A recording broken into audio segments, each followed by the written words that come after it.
Hello दोस्तों, आप लोग कैसे हैं। उम्मीद करता हूँ सब लोग अच्छे होंगे। ठीक है, तो आज हम शुरू करने वाले हैं चैप्टर 2 बहुपद। इसमें आपको मैं बताऊंगा कि बहुपद किसे कहते हैं और बहुपद का मानक रूप क्या होता है, बहुपद के प्रकार क्या होते हैं। ठीक है, इसमें मैं कुछ इम्पोर्टेंट फार्मूला लिखूंगा जो आप लोग मेरे साथ लिखते चलिएगा सब कुछ, और उसको याद कर लेंगे तो इस चैप्टर को सवाल को हल करने में आसानी रहेगी। ठीक है, तो चलिए शुरू करते हैं बहुपद किसे कहते हैं।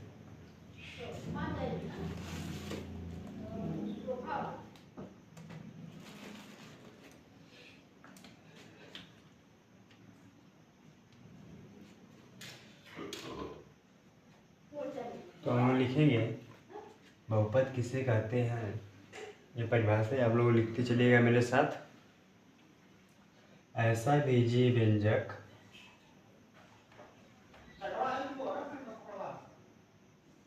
ऐसा बीजीय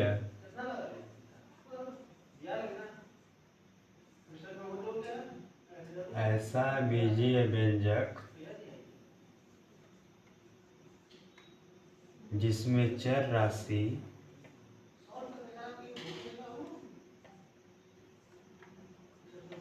राशि का घात जिसमें चर राशि का घात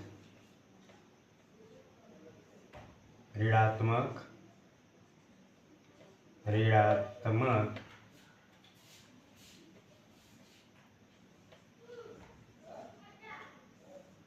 कामा शून्य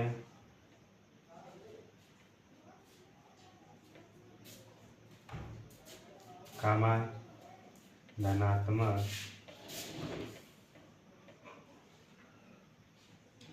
होता है।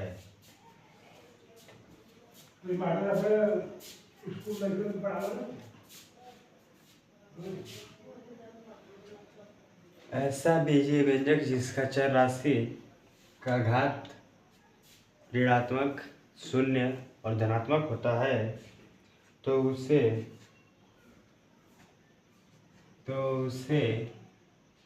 बहुपद कहते हैं।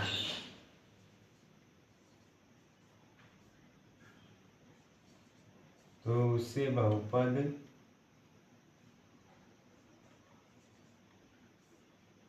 कहते हैं।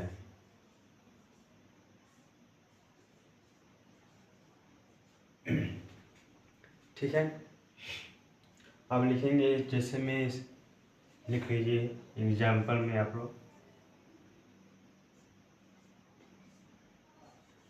x कामा x पर 4 घात कामा 3x पे 5 घात कामा 4x -2।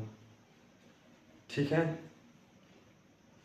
यहाँ पर देख रहे हैं कि बहुपद का घात शून्य है x पर, इस पर 4 घात है, इस पर 5 घात है, इस पर -2 है। ठीक है, तो हम लिखेंगे बहुपद की पहचान। बहुपद की पहचान कैसे करते हैं, ठीक है, उसमें लिखेंगे नोट में हम लोग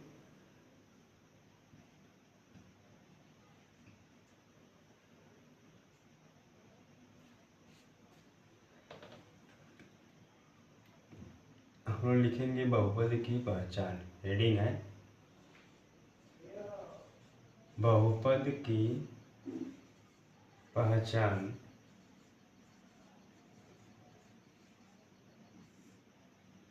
कैसे पहचानेंगे कि ये बहुपद कैसा है। ठीक है, तो इसमें हम लोग नोट में लिखेंगे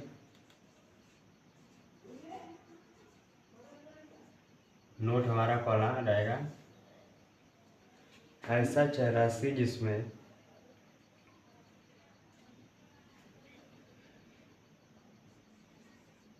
कोई भी चर राशि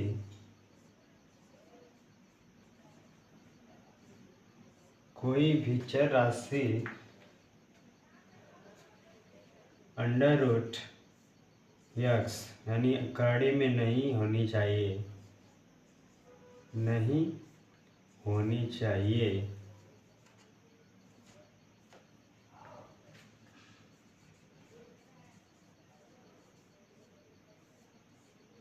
ठीक है।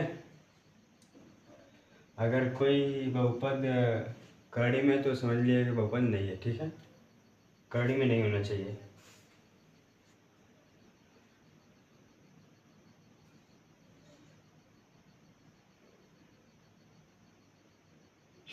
हम लोग इसमें दूसरा लिखेंगे, कोई भी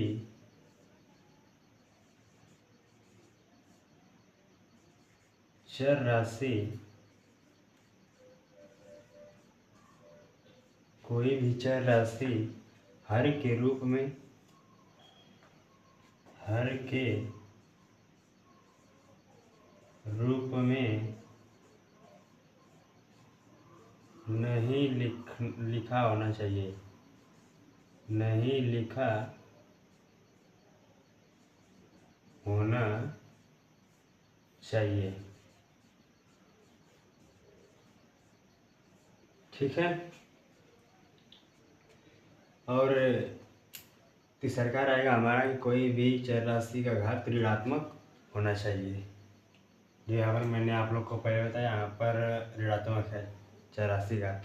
ठीक है, तो आप लोग यहाँ तक लिख लीजिए, अपने मोबाइल में स्क्रीनशॉट मान लीजिए। उसके बाद मैं इसके आगे चलता हूँ कि बहुपद का व्यापक रूप क्या होता है।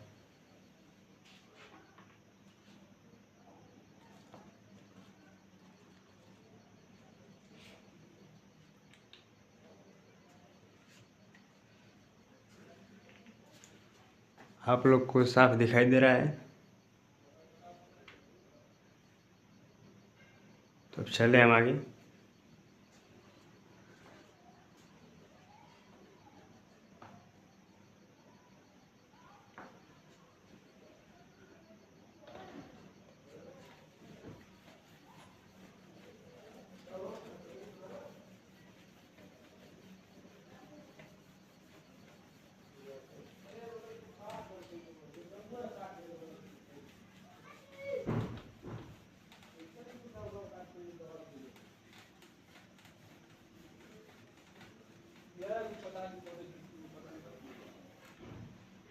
हमारा हमारा अगला हेडिंग है बहुपद का मानक रूप।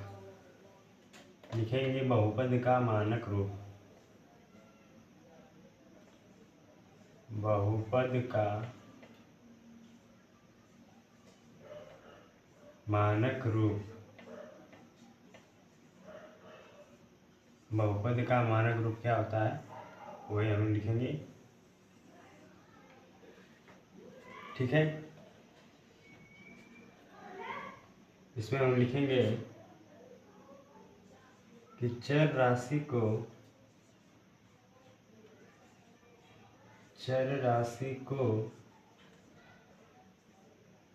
आरोही या अवरोही क्रम में,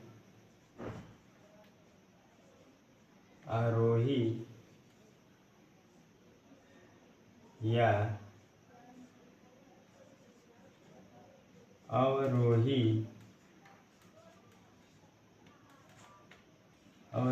क्रम में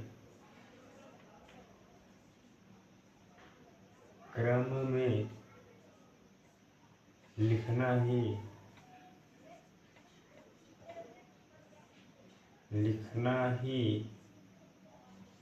बहुपद का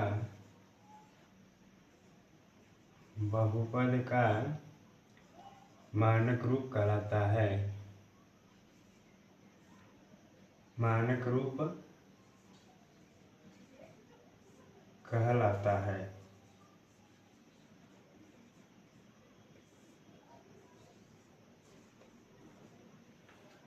ठीक है,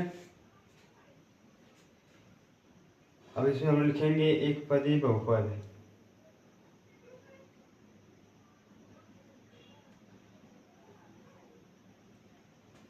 हमारा अगला हेडिंग रहेगा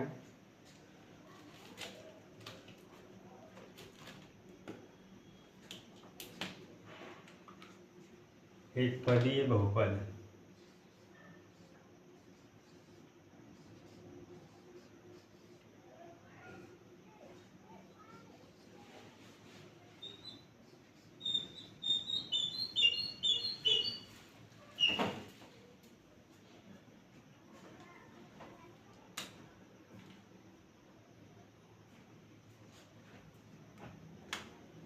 एक पदीय बहुपद उसे कहते हैं।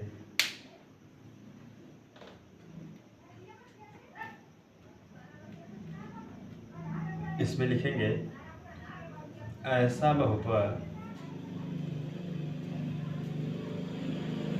ऐसा बहुपद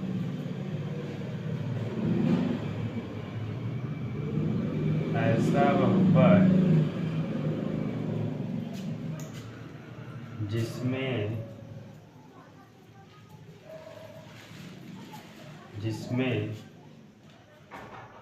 केवल एक पद हो,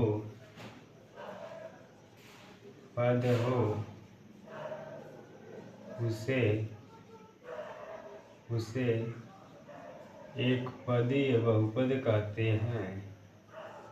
एक पदीय बहुपद कहते हैं।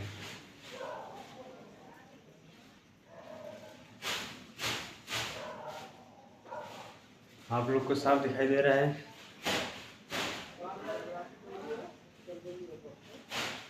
मार्कर नहीं चल रहा है तो आप लोग समझ जाइएगा। मैं एक बार इसको फिर से बोल देता हूँ। ऐसा बहुपद जिसमें केवल एक पद हो उसे एक पदीय बहुपद कहते हैं। जैसे में लिखेंगे हम लोग, एग्जाम्पल में लिखेंगे 2x, 2x पर 4 घात, 6x पर 2 घात, 5x। तो हमारा एक पदीय बहुपद है, ठीक है। इसमें एक पद है केवल, दिख रहा है तो इसलिए ये एक पदीय बहुपद है। तो आप लोग यहाँ तक कर लीजिए। उसके बाद चलते हैं द्विपदीय बहुपद पर, ठीक है। तो आप लोग अपने मोबाइल में स्क्रीनशॉट मार लीजिए। इसके बाद हम इसको मिटा कर आगे चलते हैं, ठीक है। तो हो गया आप लोग का स्क्रीनशॉट। इसको मैं मिटा देता हूँ। अब अगला हमारा है द्विपदीय बहुपद।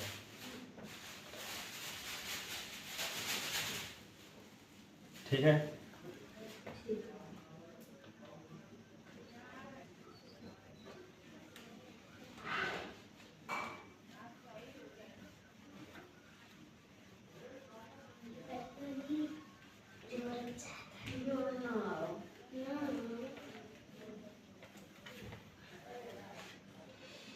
हमारा अगला है द्विपदीय बहुपद।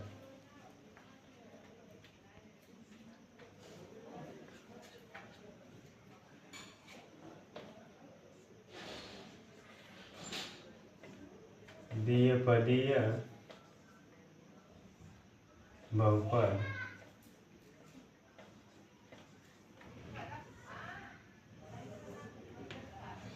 इसमें लिखेंगे ऐसा बहुपद जिसमें द्विपद होता है उसे द्विपदीय बहुपद कहते हैं, ठीक है।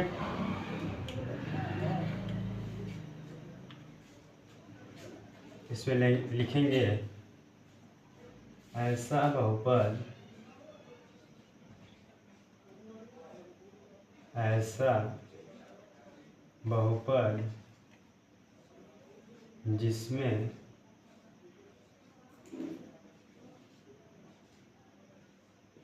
बहुपद जिसमें केवल दो पद हो उसे द्विपदीय बहुपद कहते हैं। उसे द्विपदीय बहुपद कहते हैं।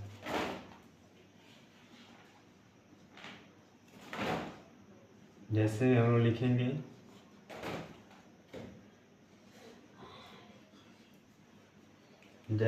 लिखेंगे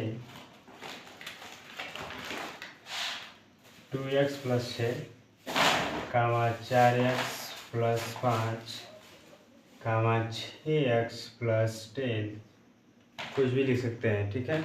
उसमें केवल दो पद होना चाहिए। एक पद ये है और एक पद ये है, ठीक है। अब अगला हमारा है त्रिपदी बहुपद।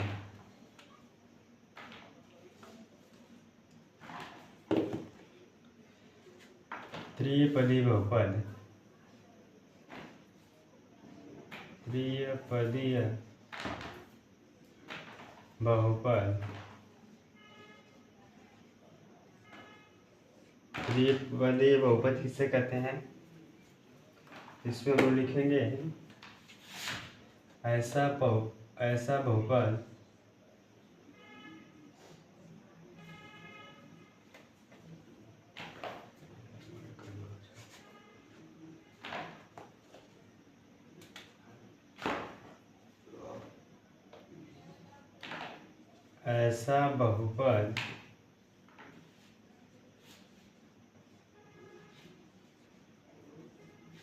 जिसमें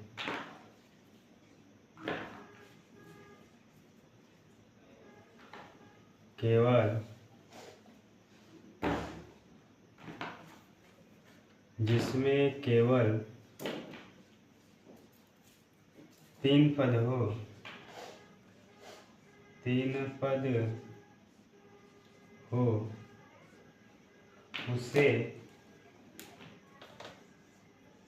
उसे त्रिपदीय बहुपद कहते हैं। त्रिपदीय बहुपद कहते हैं।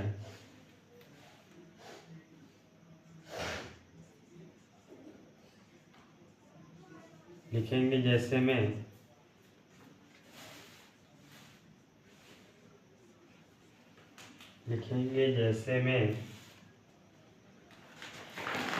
Three x square plus yes plus 6 कामा 2x square plus 4x plus 8, ठीक है। इसमें देखें 3 पद है, 1 2 3, 1 2 3, जिसे त्रिपदीय बहुपद कहते हैं। तो आप लोग अपने मोबाइल में स्क्रीनशॉट मार लीजिए, उसके बाद आगे चलते हैं हम।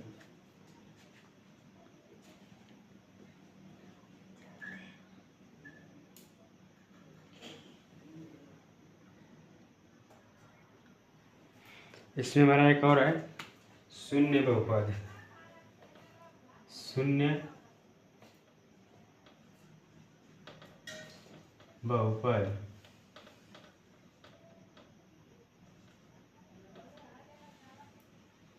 शून्य बहुपद किसे कहते हैं?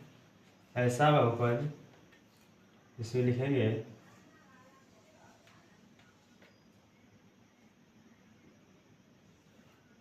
ऐसा बहुपद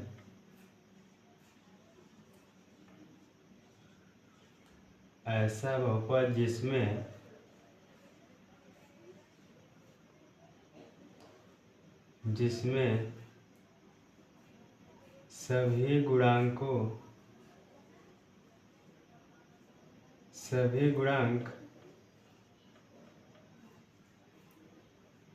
शून्य हो, उसे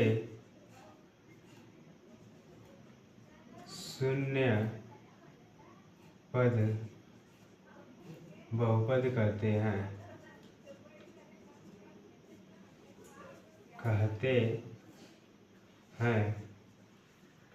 जैसे में 0 प्लस एक्स स्क्वायर कामा 0 प्लस 2x स्क्वायर, ठीक है।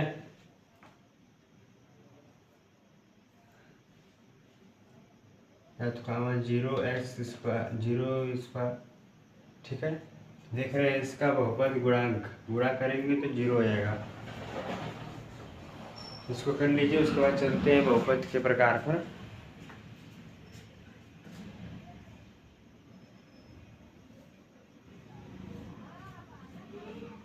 हो गया सबका? मैं इसको मिटा दे रहा हूँ। ठीक है, अब चलते हैं बहुपद के प्रकार पर।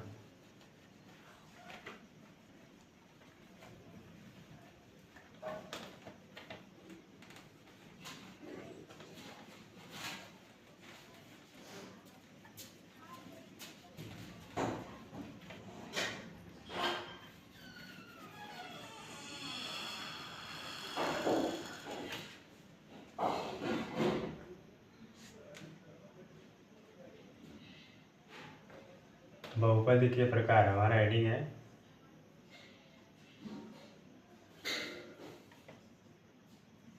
बहुपद के प्रकार, और वो सब जो मैं लिख रहा था वो सब था बहुपद का मानक रूप। ठीक है, तो बहुपद के प्रकार में हम पहला लिखेंगे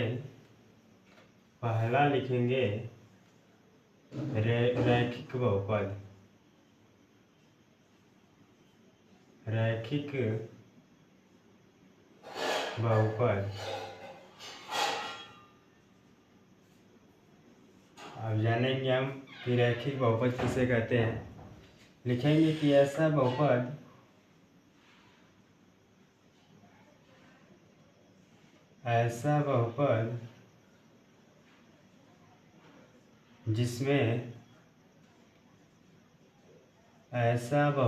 जिसमें चर राशि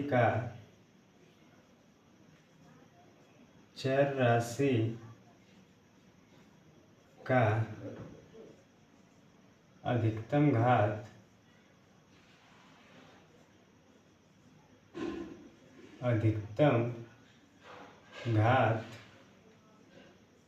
1 हो तो उसे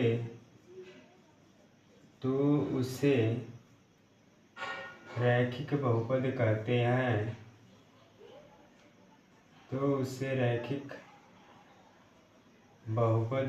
हैं। जैसे में लिखेंगे हम लोग एग्जाम्पल में लिखेंगे हम लोग 2x + 1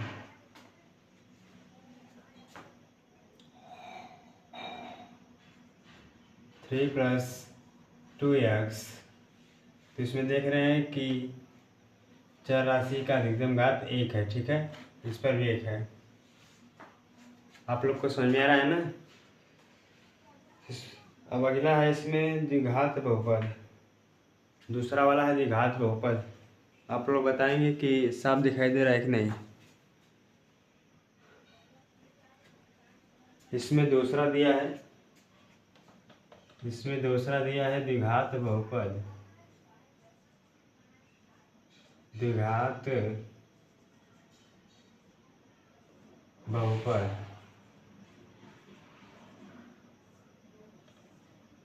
बहुपद किसे कहते हैं। लिखेंगे कि ऐसा बहुपद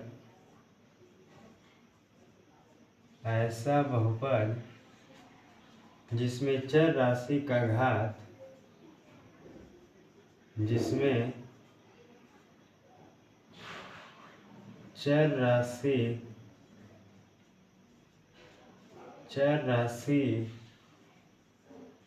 का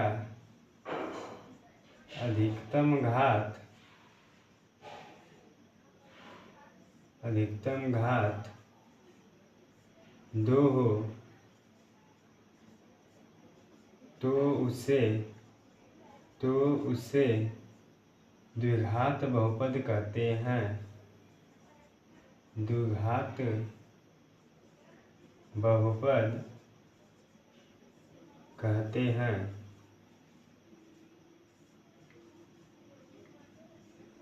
लिखेंगे जैसे में example 2x² + 3x + 1, 4x² + 2x + 3। तो आप देख रहे हैं कि इसमें अधिकतम घात चर राशि क्या है, 2 है। इसको नहीं लेंगे, इसको देखेंगे अधिकतम घात किसका है, अधिक। मतलब यहाँ पर 2 यहाँ पर 1 है, यानी चर राशि का अधिकतम घात 2। तो एक ऐसा बहुपद है, द्विघात बहुपद है। ठीक है, इसमें दिया है तीसरा वाला त्रिघात बहुपद।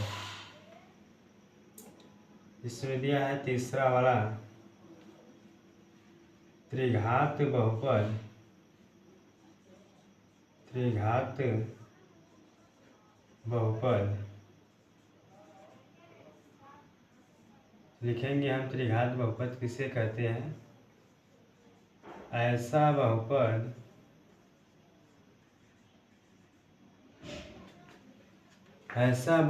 जिसमें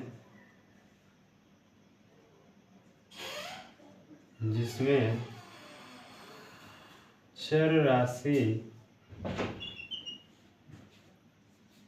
राशि का अधिकतम घात चर राशि का अधिकतम घात 3 हो तो उसे त्रिघात बहुपद कहते हैं। तो उसे त्रिघात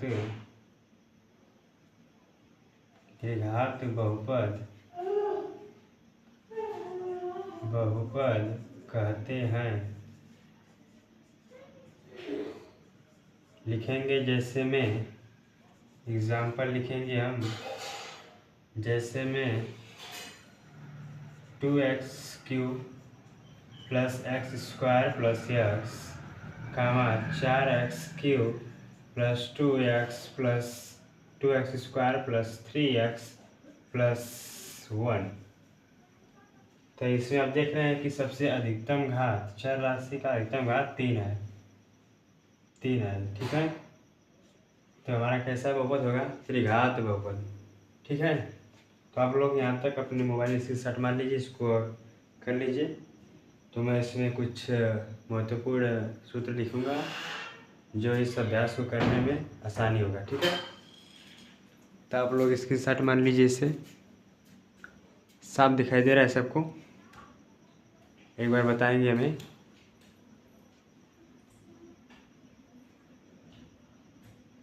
चलिए, तो मैं आगे चलता हूँ। ठीक है,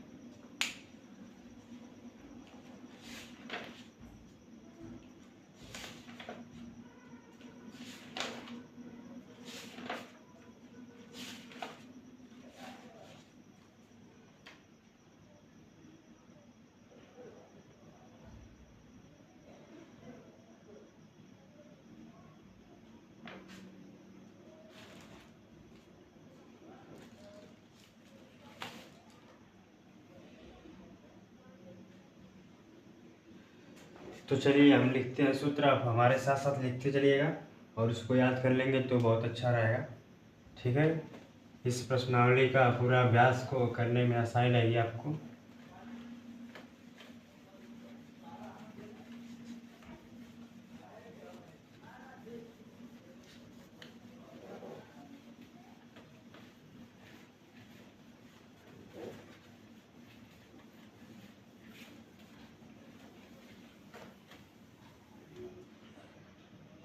तो लिखेंगे हम लोग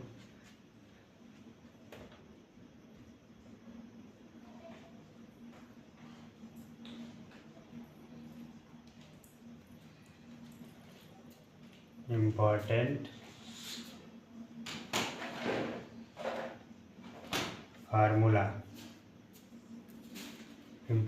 फार्मूला महत्वपूर्ण सूत्र। ठीक है, तो हम लोग लिखेंगे पहले, शुरू से लिखेंगे हम लोग पहले a प्लस बी का होल वर्ग।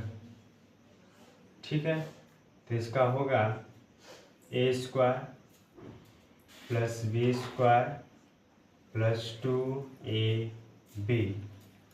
अब इसको इस तरफ लिख सकते हैं। ठीक है, a² plus 2ab plus b²। ऐसे लिखिए चाहे ऐसे लिखिए, बात एक ही है।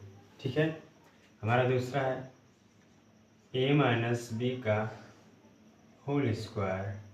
इसको लिखेंगे a² plus b² minus minus 2ab, इसको आप इस तरह भी लिख सकते हैं a square minus 2ab plus b square. ठीक है, अब हम लोग लिखेंगे a square minus b square.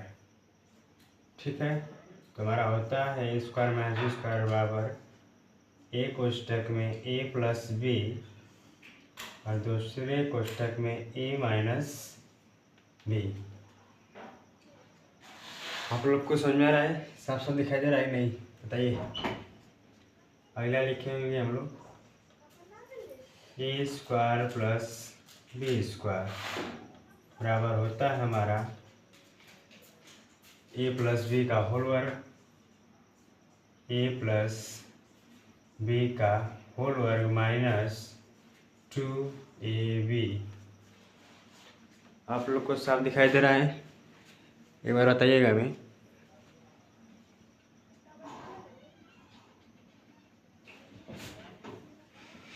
ठीक है, a square plus b square बराबर होता है कोष्टक में ए प्लस बी का होल वर्ग माइनस 2ab। आप इसको या तो यह भी हो सकता है आपका या ए माइनस बी का होल वर्ग प्लस 2ab। ठीक है, ए भी होगा ए भी होगा। अब हम लोग लिखेंगे अगला लिखेंगे ए प्लस बी का होल क्यूब लिखेंगे। अब ए प्लस बी का होल क्यूब तो हमारा होता है a cube plus b cube plus 3ab कोष्टक में ए प्लस बी। ठीक है,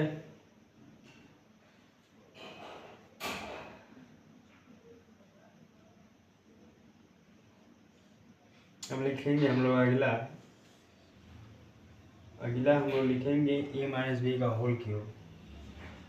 ए माइनस बी का होल क्यूब तो हमारा हो जाएगा a cube minus b cube minus 3ab कोष्टक में ए माइनस बी।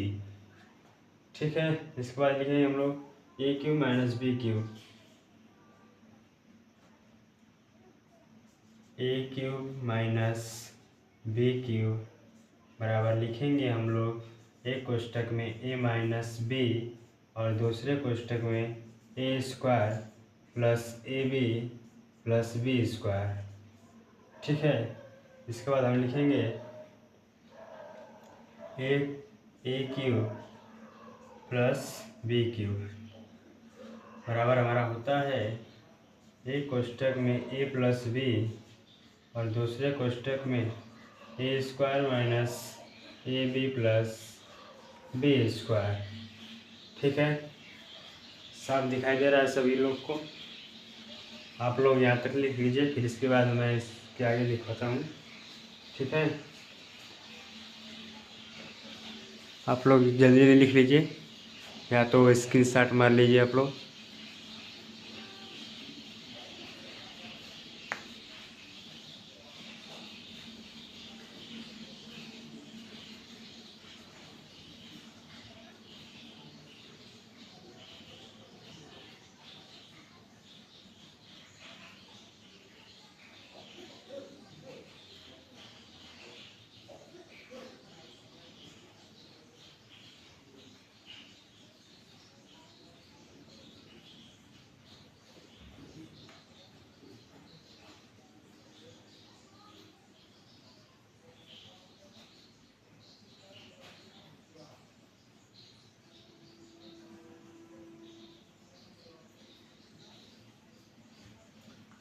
तो आप लोग का हो गया, तो मैं इसको मिटा देता हूँ। ठीक है, इसके बाद अगला लिखता हूँ इसके आगे से। इसमें एक और बढ़ जाएगा, चलिए इसमें लिख लीजिए कार।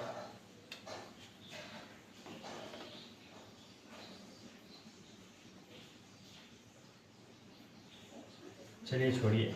ऊपर से लिखेंगे।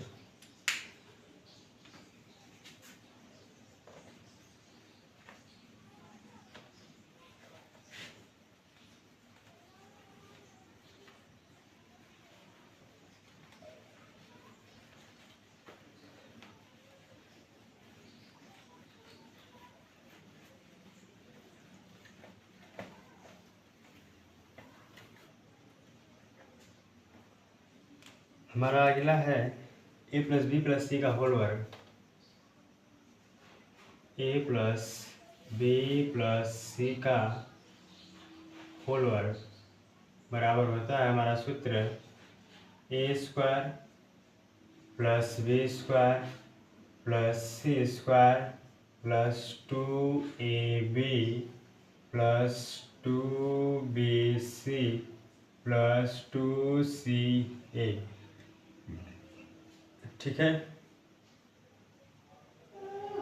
इसके बाद हम लिखेंगे a minus b minus c का होल वर्ग बराबर हमारा सूत्र होता है a square plus b square plus c square minus 2ab। आप देख रहे हैं इसलिए माइनस यहाँ पर क्यों लगा है, क्योंकि ए जो है प्लस में है और गुणते जब गुणा करेंगे और माइनस बी में है तो हमारा प्लस माइनस माइनस में आएगा। ठीक है,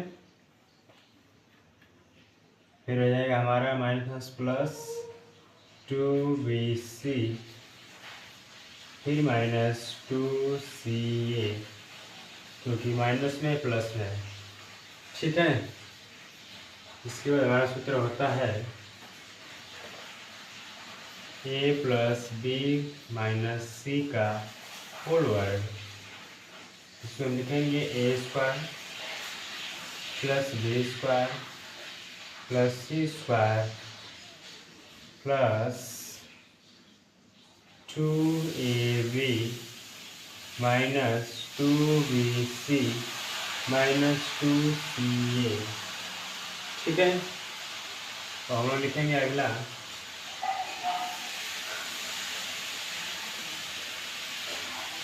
लिखेंगे हम लोग एक कोष्ठक में x प्लस ए, दूसरे कोष्ठक में x प्लस बी। एक कोष्ठक में x प्लस ए और दूसरे कोष्ठक में x प्लस बी बराबर हमारा सूत्र होता है x स्क्वायर प्लस कोष्ठक में a plus b x plus a b. ठीक है, ए बी का मतलब ए में बी का गुणा है। ठीक है,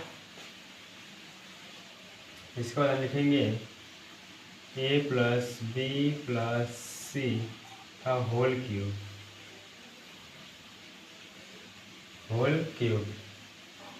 a plus b plus c का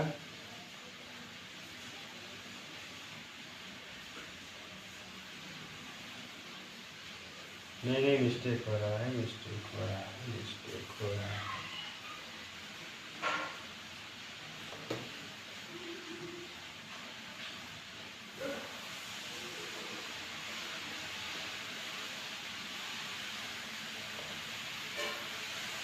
ए cube plus b cube plus c cube minus 3abc बराबर हमारा सूत्र होता है एक कोष्ठक में a plus b plus c और दूसरे कोष्ठक में a square plus b square plus c square minus a b minus b c minus c A.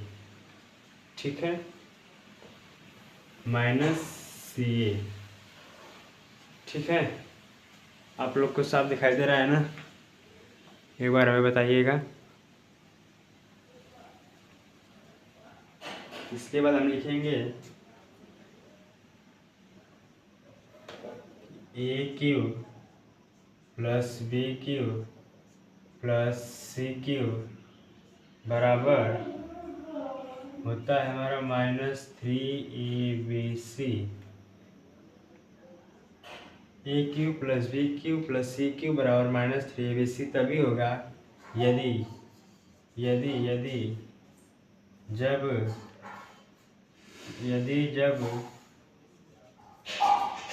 a³ + b³ + c³ बराबर 0 रहेगा।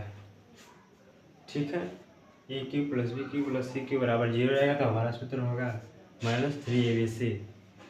तो आज इतना फार्मूला था इस प्रश्नावली में। ठीक है, तो आप लोग इसे याद कर लेंगे तो अभ्यास को हल करने में थोड़ा आसानी रहेगा। तो आज हम इस चैप्टर को समाप्त करते हैं, मतलब समझा दिए। इसका प्रश्नावली अगले दिन शुरू करेंगे 2 का ए। ठीक है, आप लोग हमारे चैनल पर नए हो तो सब्सक्राइब कर दीजिएगा, लाइक कर दीजिए वीडियो को, और जहाँ भी समझने में दिक्कत हो कमेंट करें। ठीक है, और अपने दोस्तों के पास भी शेयर कर दीजिए। धन्यवाद।